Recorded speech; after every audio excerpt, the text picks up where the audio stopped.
Ambassador Velthor stood in the great hall of the Galactic Council, his scaled hands clasped behind his back. The chamber stretched above him like a cathedral, filled with representatives from 1,000 worlds. Light filtered through crystalline walls, casting rainbow patterns across the assembled delegates. Today was supposed to be a routine day, another assignment in a career spanning 3 centuries. The High Chancellor's voice echoed through the chamber. Ambassador Velthor, of the Zentarii Empire. Step forward. Velthor moved to the center platform, his ceremonial robes sweeping across the polished floor. He had done this 47 times before, each time greeting a new species and welcoming them into the cosmic family. It was the work he loved most, the reason he had dedicated his long life to diplomacy. You have been selected for first contact with a newly discovered species, the Chancellor continued. They call themselves humans, and their world is designated as Earth. A holographic image appeared above the platform. A blue and green planet, swirling with white clouds, hanging in the darkness of space. It looked peaceful, almost inviting. Velthor studied it with interest. Garden worlds always produced the most fascinating cultures. The species recently achieved faster-than-light communication, the Chancellor explained. Our monitoring stations detected their signals 3 cycles ago. Initial analysis suggests a Class 4 civilization, recently unified under a single planetary government. They show aptitude in basic sciences and have developed a rich cultural heritage. Velthor nodded. Class 4 was promising. Not advanced, but not primitive either. They would likely be eager to learn, grateful for guidance, excited to discover they were not alone in the universe. He had seen it countless times. The pattern was always the same. Their threat assessment? He asked, following protocol. Low, replied the Chancellor. Standard Garden World designation. No significant military presence detected beyond basic planetary defense. No weapons of mass extinction. Population of approximately 8 billion. Well within normal parameters for their stage of development. Velthor's aide, Krinash, approached with a data tablet. I have prepared the standard first contact protocols, Ambassador. Cultural analysis suggests they communicate primarily through verbal language, with heavy emphasis on something they call diplomacy. They appear to value peace and cooperation in their recent history. Recent history? Velthor asked. The last 30 years, Krinash confirmed. Before that, our data is limited. But their current unified government has maintained stability and shows strong interest in space exploration. The Chancellor gestured, and more images appeared. Cities of glass and steel, vehicles moving through streets, humans walking together in groups. They were smaller than most council species, bipedal, with soft skin and no visible natural weapons. They looked almost fragile. They have requested contact, the Chancellor said. Apparently, they have been broadcasting messages into space for over a century, hoping to find others like themselves. Your mission is to assess their readiness for council membership and establish diplomatic relations. Velthor felt a familiar excitement building in his chest. First contact was always special. That moment when a species learned they were part of something greater.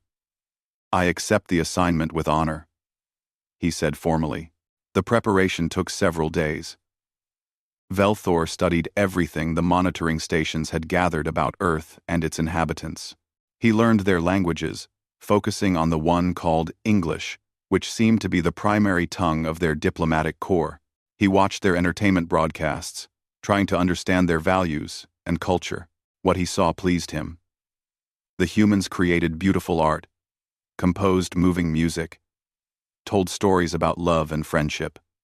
They seemed to care deeply about their families and communities. Their recent history showed a species learning to work together, overcoming their differences to form a unified world government. There were some curiosities in the data. References to something called war appeared frequently in their older records, but Velthor assumed these were minor territorial disputes, common among developing species. Every civilization went through such phases before achieving unity. His ship, the Harmony's Light, was prepared for the journey. It was a beautiful vessel, designed for diplomacy rather than war. Its hull gleamed with the symbols of peace used by 100 different species. Inside, it carried gifts and cultural artifacts, ready to share the wonders of the galaxy with Earth's inhabitants. Krinash loaded the final supplies onto the ship. Everything is ready, Ambassador. The journey will take 12 days. I have prepared comfortable quarters and scheduled daily briefings on human culture. Excellent work, Velthor said. I have a good feeling about this assignment. The humans seem like a kind species. I think they will integrate well into the council. The departure was ceremonial. Other ambassadors gathered to wish Velthor success. The High Chancellor personally blessed the mission, expressing hope that humanity would become valued members of the galactic community. As the Harmony's Light left the station and jumped into faster-than-light travel, Velthor stood in the observation deck, watching the stars stretch into lines of light. He thought about all the species he had welcomed into the council over his long career. Each one had been unique, bringing their own gifts to share with the galaxy. He wondered what humanity's gift would be. The journey passed quietly. Velthor spent his days studying human culture, learning their customs and social rules. He practiced their greetings and gestures, wanting to make a good first impression. He watched more of their broadcasts, delighting in their creativity and humor. Krinash joined him one evening as he watched a human program about families. They seem very emotional, his aide observed. They form strong attachments to each other. That will make them good allies, Velthor said. Species that value connection tend to be loyal and cooperative. I noticed they reference something called conflict resolution quite often in their diplomatic materials, Krinash added. They seem proud of having moved beyond violence. Velthor smiled. As all civilized species do. In time. They have learned their lessons and grown. That is encouraging. On the 12th day, the Harmony's Light dropped out of faster-than-light travel at the edge of Earth's solar system. Velthor stood on the bridge, looking at the blue planet growing larger on the view screen. It really was beautiful, he thought. A perfect garden world. He activated the communication system and broadcast his message in English. Greetings, people of Earth. I am Ambassador Velthor of the Galactic Council. We come in peace and friendship, hoping to welcome you into the greater community of intelligent species. We have received your messages and wish to establish diplomatic relations. The response came within minutes. A human voice. Male. Speaking with barely contained excitement. Ambassador Velthor, this is Jake Peterson of Earth Defense Coordination. We are thrilled to receive your message. On behalf of all humanity, welcome to Earth. We have been waiting a long time for this moment. Defense Coordination. Velthor noted the term, but did not worry. All species maintained some form of security. It was natural and expected. We have prepared a landing site for you, Jake continued. Coordinates are being transmitted now. Our diplomatic team is ready to greet you. Armanda, we have prepared a landing site. Armanda team is ready to greet you. Velthor felt satisfaction wash over him. Everything was proceeding perfectly. Exactly as protocol predicted. The humans were excited, grateful, eager to meet their cosmic neighbors. In a few hours, he would land on Earth and begin the process of bringing another species into the galactic family. It would be simple and straightforward. As the Harmony's Light began its descent toward Earth, Velthor had no idea that nothing about humanity would be simple, and nothing would be as he expected. The landing site was in a place called Colorado Springs, in the North American region of Earth. Velthor's ship touched down gently on a prepared pad, surrounded by buildings and what appeared to be military installations. He noted the presence of armed guards, but this was normal. All species maintained security around important facilities. As the doors of his ship opened, Velthor got his first direct look at Earth's atmosphere. The air was thick, heavy with oxygen and nitrogen. His suit's sensors warned him that the gravity was higher than standard, about 1.3 times what most council worlds considered comfortable. Interesting, he thought, but not alarming. A small group of humans waited at the base of the ramp. Two stood at the front, both wearing formal clothing. The woman stepped forward first, her hand extended in the greeting gesture Velthor had studied. Ambassador Velthor, welcome to Earth. I am Ambassador Lisa Martinez, and this is General Ryan Cooper. We represent the unified Earth government, and are honored to meet you. Velthor took her hand carefully, aware that humans were fragile compared to his species. Her grip was firm, surprisingly strong.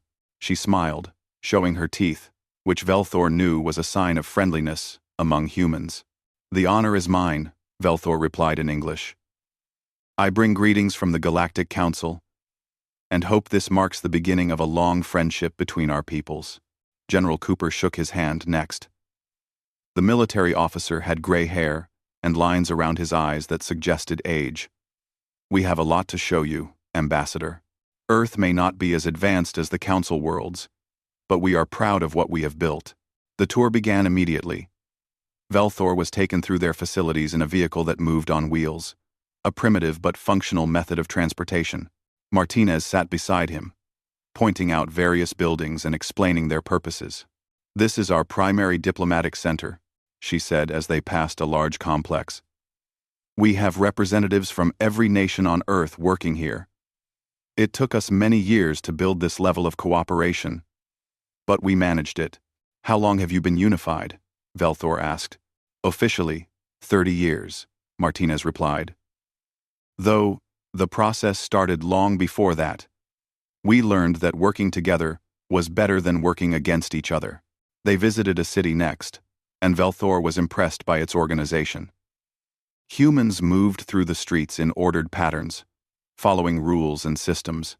Buildings reached high into the sky, showing ambition and engineering skill. Children played in parks, while adults worked in offices and shops. At a research facility, Velthor met Dr. Kevin Barnes, a scientist who eagerly showed off their quantum computer. It was primitive by council standards, but clever in its design. Barnes explained its functions with obvious pride, his enthusiasm infectious. We are still learning, Barnes admitted. There is so much we do not know. The possibility of joining the council and learning from other species is beyond exciting. That evening, they arranged a formal dinner. Velthor sat with Martinez, Cooper, and several other human officials. The food was strange, but not unpleasant, and the humans were attentive hosts. They asked many questions about the council and other species, showing genuine curiosity and respect. It was during this dinner that Velthor first noticed something odd. Martinez mentioned something casually, almost as if discussing weather. Of course, the unification process was not easy. We had to overcome centuries of conflict, including 2 world wars and a Cold War. Velthor paused, his drink halfway to his lips. Wars? Multiple wars? Oh yes, Cooper said, cutting into his food. Humanity has quite a history of warfare. But that is behind us now. We learned from our mistakes. How many died in these wars? Velthor asked carefully. Martinez glanced at Cooper, then back to Velthor. In the world wars? Approximately 100 million people total. The Cold War was different, more about threats than actual combat. Though regional conflicts during that period claimed several million more lives. Velthor's mind struggled to process the number. 100 million. That was the entire population of some council worlds. And this happened how long ago? The last World War ended about 80 years ago, Martinez said. The Cold War ended about 60 years ago. Since then, we have worked hard to build a peaceful world. The conversation moved on, but Velthor found himself disturbed. Such massive loss of life, and they spoke about it so casually, as if it were simply part of their history, rather than a great tragedy. After dinner, Cooper showed him a memorial they had built. It was a beautiful structure, honoring those who died in various conflicts. Names were carved into stone walls, thousands upon thousands of them.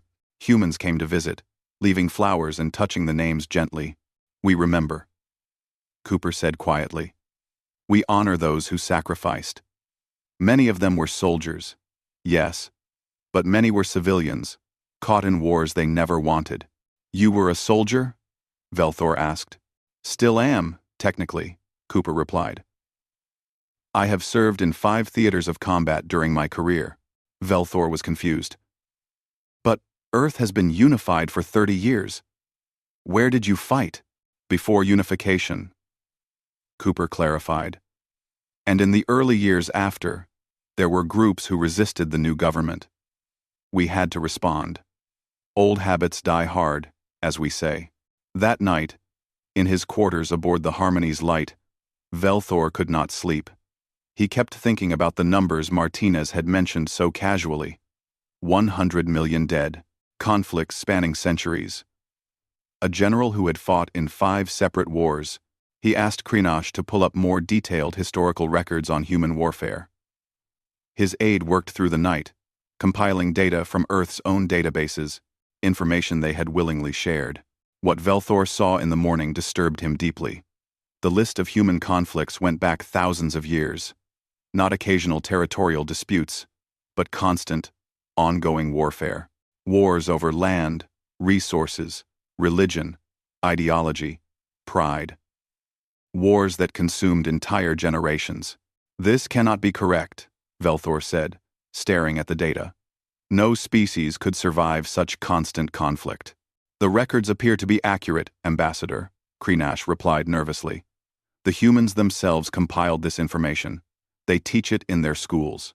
Velthor read accounts of battles, of armies numbering in the millions clashing across continents. He saw descriptions of weapons designed for mass killing, strategies focused on complete destruction of enemies. He read about sieges lasting years, where cities were starved into submission. When Martinez arrived the next morning to continue the tour, Velthor asked if he could see their military history archives.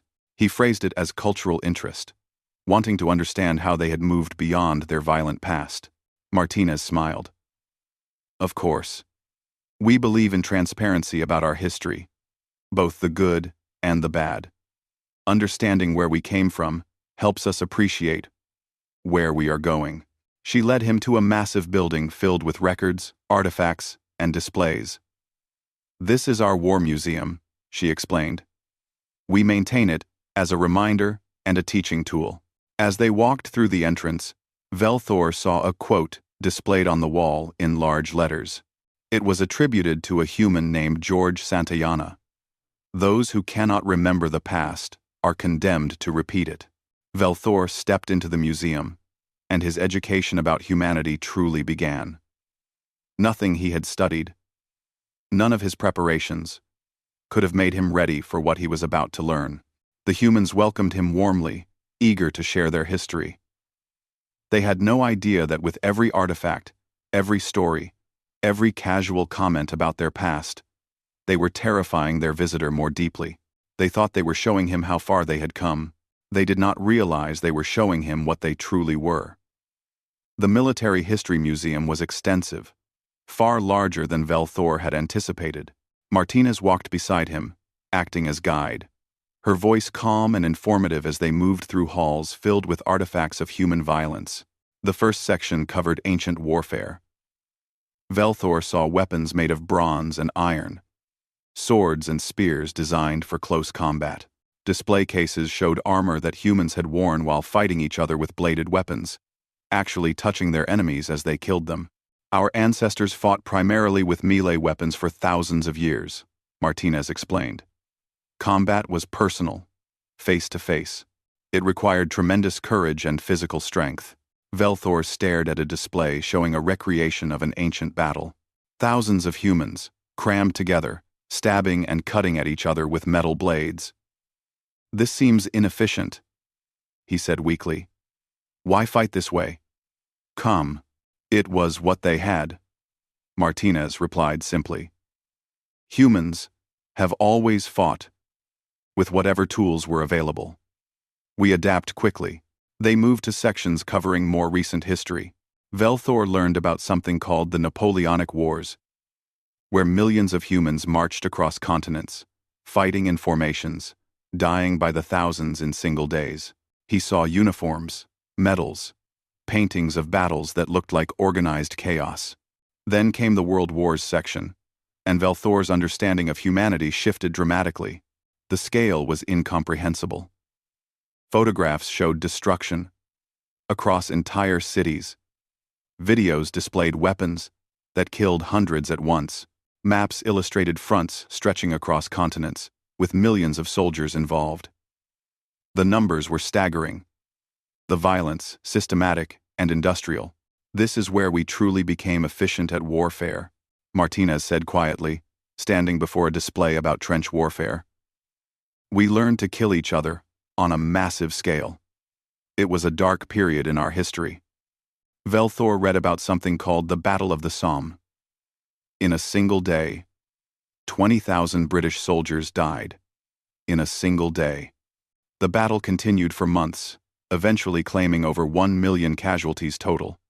And that was just one battle among hundreds. A particular display caught his attention. It showed the story of a human named Lieutenant Colonel Chris Hammond, who held a defensive position for 5 days against overwhelming enemy forces. He ran out of ammunition on the third day and continued fighting with improvised weapons. He survived on no sleep and no food, coordinating his remaining troops through constant enemy attacks. Hammond received our highest military decoration, Martinez noted.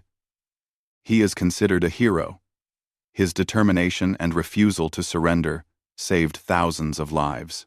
He fought for 5 days without rest? Velthor asked, incredulous. Humans can push themselves to extraordinary limits when necessary, Martinez said with a hint of pride. Survival instinct is very strong in our species. They passed a memorial dedicated to medical personnel. One story stood out, about a medic named Nicole Bennett. At 19 years old, she ran into active combat 11 separate times to retrieve wounded soldiers, exposing herself to enemy fire repeatedly. She saved 17 lives before being wounded herself.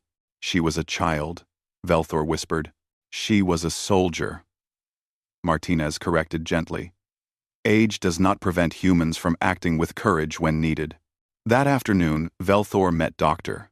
Greg Morrison, a xenobiologist assigned to help prepare humanity for contact with alien species. Morrison was friendly and enthusiastic, eager to discuss the biological differences between humans and other potential species. We are quite interested in how other species evolved, Morrison said, pouring tea for them both. Humanity's evolutionary path was unique to Earth, of course. We are persistence predators. Did you know that? Velthor did not know. It means our ancestors did not overpower their prey through speed or strength, Morrison explained cheerfully. We followed them. Sometimes for days.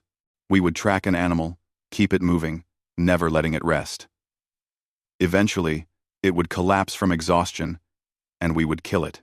Very few species evolved this hunting strategy, but it is incredibly effective. Velthor felt his stomach turn.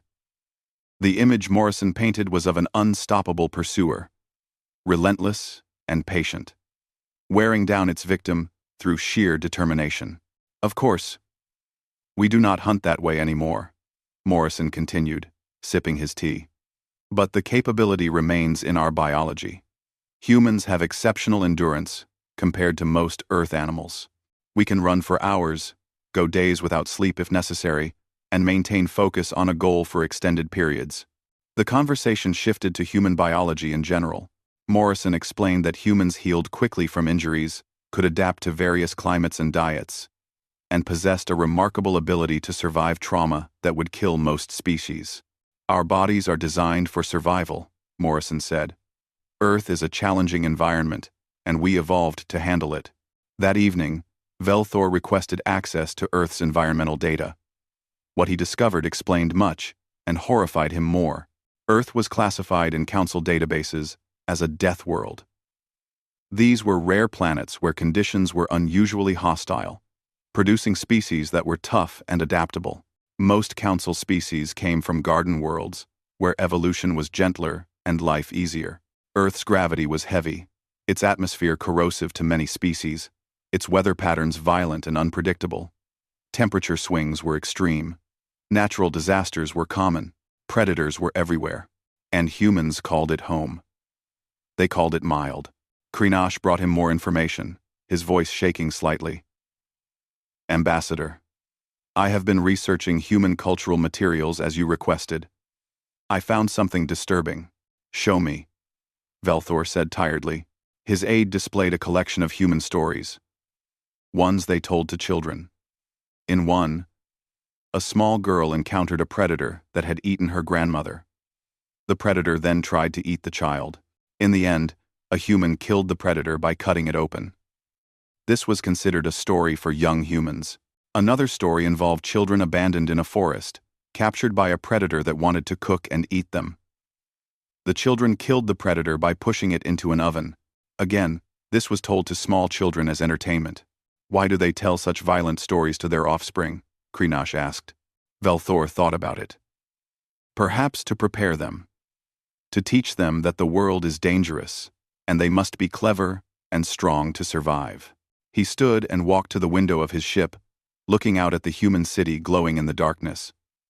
Lights everywhere. Signs of civilization and culture. Music drifted on the night air from some celebration. Humans laughed and talked, enjoying their evening. They seemed so normal, so civilized. They created art and music, wrote poetry and philosophy, formed families and friendships. They had built a unified world government and reached out to the stars, seeking friends. But underneath that civilization was something else. A species, forged by a hostile world, shaped by thousands of years of warfare, evolved to be persistent predators who never gave up and never stopped. Martinez had mentioned that humans had recently moved beyond violence. 30 years of peace after thousands of years of war. But moving beyond something did not mean losing the capability for it. Humans still trained soldiers, still maintained weapons, still taught their children stories about survival and fighting. They had not forgotten how to be violent. They had simply chosen. Velthor thought about the Galactic Council, about the 1,247 species who had never known a death world, who had evolved in peace and stability. What would happen if humanity joined them? What would happen if these persistent, adaptable, unstoppable survivors spread across the galaxy? And more terrifying, what would happen if someone threatened them? He remembered Lieutenant Colonel Hammond, fighting for 5 days without rest. He remembered Nicole Bennett, running into fire 11 times to save others. He remembered that humans had built weapons to destroy their own planet and had come terrifyingly close to using them. Ambassador, Krinash asked quietly. Are you well? Velthor did not answer. He was beginning to understand what humanity truly was, and the revelation was only starting. There was more to learn, more to discover, and none of it would make him feel better. On the 4th day of his visit, Velthor requested to see Earth's defensive capabilities. It was standard protocol for Council evaluation, assessing whether a species could defend itself and contribute to collective security. General Cooper seemed hesitant when Velthor made the request, but he agreed. They drove to a military base in a different part of North America. The landscape was vast and empty, perfect for testing weapons. Cooper led Velthor to an observation bunker built into a hillside, thick walls designed to protect observers from what they were about to witness. I want to be clear about something, Cooper said as they settled into the viewing area. Everything we show you today represents our past. We built these weapons during times of conflict, when we believed we needed them to survive. I understand, Velthor replied, though he was not sure he did. The first demonstration was conventional weapons, missiles, and artillery that could strike targets from great distances. Velthor watched as projectiles flew across the testing range, impacting with precise accuracy and devastating force. The explosions were massive, capable of destroying buildings and vehicles easily. These are actually our smaller weapons, Cooper explained. We use them for tactical operations, specific targets. They are accurate and relatively controlled. Relatively controlled. The phrase troubled Velthor. Then Cooper showed him the nuclear arsenal. A video display explained the weapons, their capabilities, their history. Velthor watched footage of the only 2 times humans had used such weapons in actual warfare, at the end of their Second World War. 2 cities, obliterated in seconds, hundreds of thousands dead instantly, hundreds of thousands more dying slowly from radiation. We built these weapons within 100 years of discovering electricity, Cooper said quietly. At our peak, we had over 70,000 of them, enough to destroy all life on Earth several times over. That was during the Cold War, when 2 major power blocks pointed these weapons at each other for decades. But you never used them? Velthor asked. Not after those first 2. We came close several times. There were incidents, misunderstandings, moments when one side thought the other had launched an attack. But somehow, we always stepped back from the edge. We were terrified of what we had created. You said 70,000. How many do you have now? We have dismantled most of them since unification, Cooper said. We maintain approximately 5,000 now, scattered across the globe, ready to launch within minutes if needed. Just in case. Just in case. Velthor thought about the Council's military forces, spread across hundreds of worlds. The Council had weapons, certainly, but nothing like this. Nothing designed to exterminate all life on a planet. And humans had built thousands of them, while still confined to their own world. The demonstrations continued. Cooper showed him electromagnetic pulse weapons that could disable all electronics in a wide area, chemical weapons that could kill through skin contact or inhalation, biological weapons that used diseases as weapons, though Cooper assured him these were banned and no longer produced. We learned that some weapons are too terrible even for us, Cooper said. We drew lines, eventually, though perhaps later than we should have. That afternoon, Velthor observed human military training. Commander Eric Stone, a career soldier, led the demonstration with obvious pride in his troops. Velthor watched human soldiers carry equipment weighing half their body mass across difficult terrain. They moved quickly, despite the load, maintaining formation and communication. When they reached their objective, they set up defensive positions and demonstrated combat readiness. This is basic infantry training, Stone explained. Every soldier completes this before specialized training. We build endurance, strength, and mental toughness. The ability to keep moving, keep fighting, even when exhausted or injured. The soldiers performed hand-to-hand combat demonstrations next. Velthor watched, his protective membranes aching in sympathy, as humans grappled with each other using techniques designed to break bones, dislocate joints, and incapacitate opponents. They moved with controlled violence, efficiency gained through endless practice. How long do they train? Velthor asked. Basic training is several months, Stone replied. But really, training never stops. A soldier is always learning, always improving. Some of our special forces train for years before their first deployment. And any citizen can volunteer for this? Any healthy adult, Stone confirmed. We have millions of trained soldiers, active and reserve. In an emergency, we could mobilize a significant portion of our population within days. A fighter pilot named Lauren Mitchell took Velthor up in one of their atmospheric aircraft. The craft was small and fast, designed for combat in Earth's thick atmosphere. Mitchell flew with casual skill, pushing the aircraft through maneuvers that created gravitational forces strong enough to render most Council species unconscious. Velthor's suit protected him, but he felt the pressure, the strain on his body. Mitchell seemed unaffected, chatting cheerfully as she performed barrel rolls and high-speed turns. This is actually pretty tame, she said, leveling out the aircraft. In combat situations, we push much harder. You learn to handle the G-forces, or you do not make it through flight training. How many types of aircraft can you pilot? Velthor asked, struggling to keep his voice steady.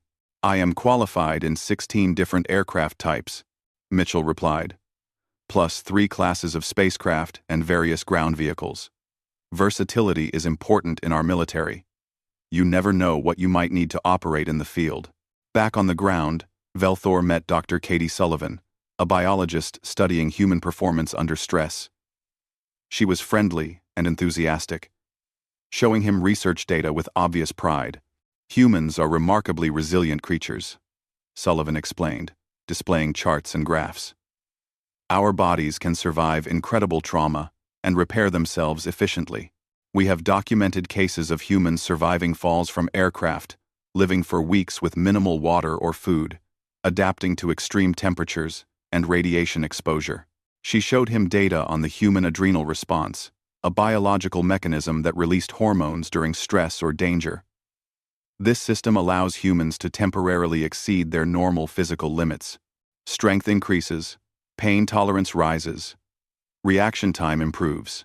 We have verified accounts of people lifting automobiles off trapped children, fighting effectively despite serious injuries, performing complex tasks while seriously wounded. This happens automatically? Velthor asked. When the body perceives a threat, yes, Sullivan confirmed.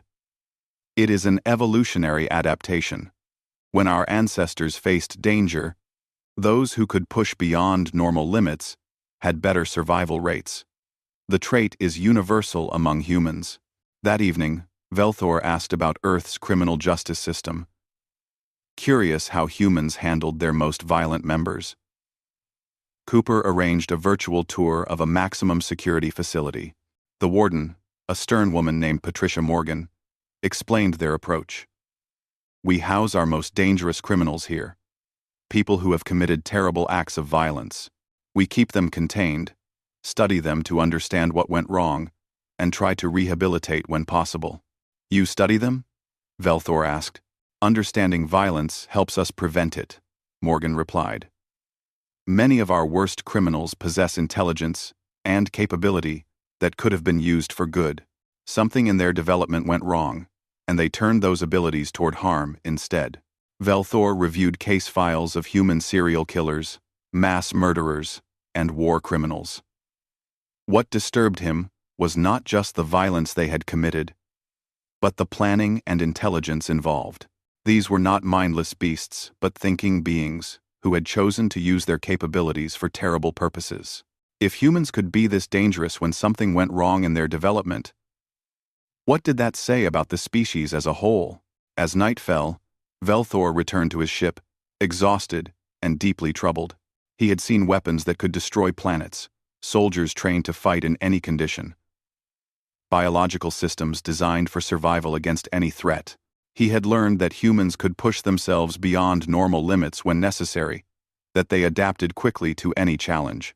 The Council had weapons and soldiers too, of course. But nothing like this. No species in the Council came from a death world. No species had evolved as persistence predators. No species had spent thousands of years in constant warfare, refining violence into an art form. And now humanity wanted to join the galactic community. They wanted to spread across the stars, to meet other species, to become part of something greater. Velthor thought about what would happen if someone threatened humanity's friends. He thought about what these relentless, adaptable, unstoppable creatures would do to protect those they cared about. He thought about what they might do if someone made them an enemy. The horror of it kept him awake long into the night. The final day of Velthor's visit arrived too quickly. The humans had prepared a farewell celebration, a gesture of friendship and hope for future relations. Ambassador Martinez had arranged for representatives from different regions of Earth to attend, showing the diversity and unity of their species. The celebration was held in a beautiful garden, surrounded by flowers and trees, music playing softly in the background. Humans mingled with Velthor and his aide, asking questions about the galaxy, sharing stories about Earth, expressing excitement about the possibility of joining the Council. A teacher named Brandon Lewis approached Velthor, holding a drink and smiling warmly. I teach history to young students, he said. They are so excited to learn that we are not alone in the universe. Do you think the Council will accept us? That depends on many factors, Velthor replied carefully. The evaluation process is thorough. I understand, Lewis said. We know we are still learning, still growing as a species. But we have come so far. We used to fight each other constantly. But we learned better. Violence is never the answer. We teach our children. Something in the phrasing caught Velthor's attention. Never the answer? Well, Lewis smiled slightly. Violence is not the answer. It is the question. And sometimes, the answer is yes. We prefer peace. But we are not helpless. We can defend ourselves and those we care about if necessary. The casual way Lewis said it, the easy acceptance of violence as a tool when needed, sent chills through Velthor. These humans had not abandoned their capacity for warfare. They had simply chosen to set it aside until needed. Lieutenant Dan Foster, a young officer, showed Velthor some human entertainment on a portable device. Movies and games, he called them. Velthor watched clips of humans fighting aliens, humans defending Earth from invasions, humans overcoming impossible odds through determination and cleverness. We like stories where the underdog wins, Foster explained. Where someone who seems weaker or disadvantaged finds a way to triumph through courage and intelligence. Those stories inspire us. 1. Velthor realized the truth in that moment. Humans had always been the underdog.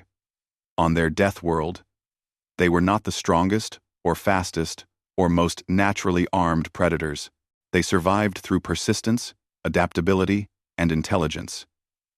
They learned to work together, to use tools, to never give up, and they had won. They had conquered their world, eliminated or domesticated every threat, and built a civilization that reached for the stars. What would they do among the stars? What would happen when humanity, the ultimate underdog, encountered the vastness of the galaxy? Ambassador Martinez found Velthor standing alone, looking up at the evening sky. Are you well? She asked gently. You seem troubled. I am thinking about my report, Velthor said honestly. About what I will tell the Council. I hope it will be favorable, Martinez said. We truly want to join the galactic community. We have spent so long alone, wondering if anyone else was out there. Now that we know, we want to be part of it. We want to contribute, to learn, to make friends among the stars. She looked up at the sky with him, her expression hopeful. We have so much to offer. Our art, our music, our scientific knowledge. And if the Council ever needs help, you just call. That is what friends do, right? They help each other. Velthor thought about humanity helping the Council. He imagined human soldiers spreading across the galaxy, bringing their weapons and training and unstoppable determination to Council causes.